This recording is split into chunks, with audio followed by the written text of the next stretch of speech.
fishing is a fun way to spend the morning and afternoon. Some anglers argue that pier fishing lacks the glamour of boat fishing, but there are numerous advantages. You won't have to worry about strong winds or storms thrashing your boat or canceling your trip.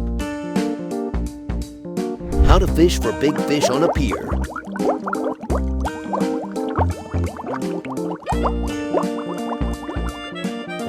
Number 1. Setting up pier fishing gears. A bigger rod and reel set, loaded with heavier line and tackle, depending on the species. This will most likely be a conventional spinning rod with 50-pound test or higher.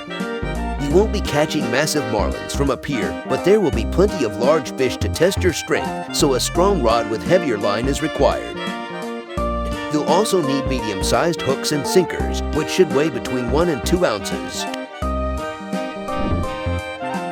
The cart. The walk to the pier can be quite long, so you don't have to make multiple trips to the car. Get a cart that can carry your cooler and gear. Pier gaff or hoop net. These are essential for pier fishing. They are required to be placed beneath your catch to make it easier to pull up. The trip from the surface of the water to the pier can be long, with only the fish's lips to keep it on the hook. Tackle and bait. Choose the type of fish you want to catch, and then ask the tackle shop employees or other anglers for pier fishing tips and what works for them. Number 2. Locating a fishing spot. It is not enough to merely walk right up to a pier. An entire ecosystem, which is constantly changing due to the weather and tides, exists beneath that pier. Veterans will have staked out those locations and will know where to fish. Keep an eye on the pier's busiest areas. The tide and the quarry will probably cause them to change, but asking others about their experiences is a good starting point. Use your eyes to scan the seafloor when the tide is low. If there are any obvious structures, such as drop-offs or submerged materials, nearby, this could be a great opportunity to make a catch.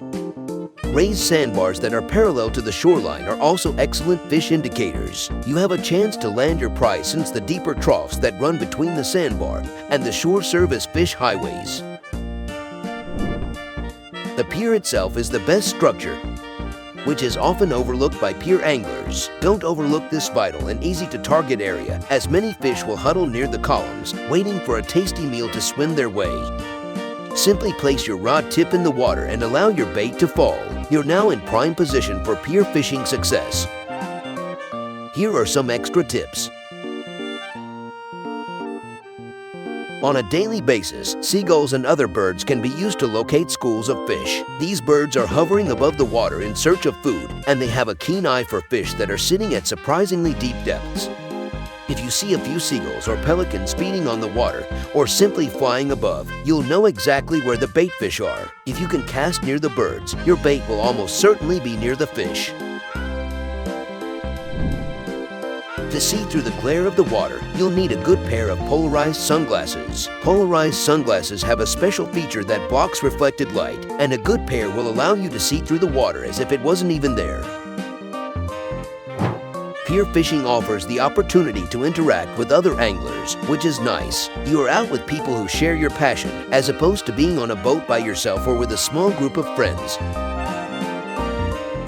Did you learn something?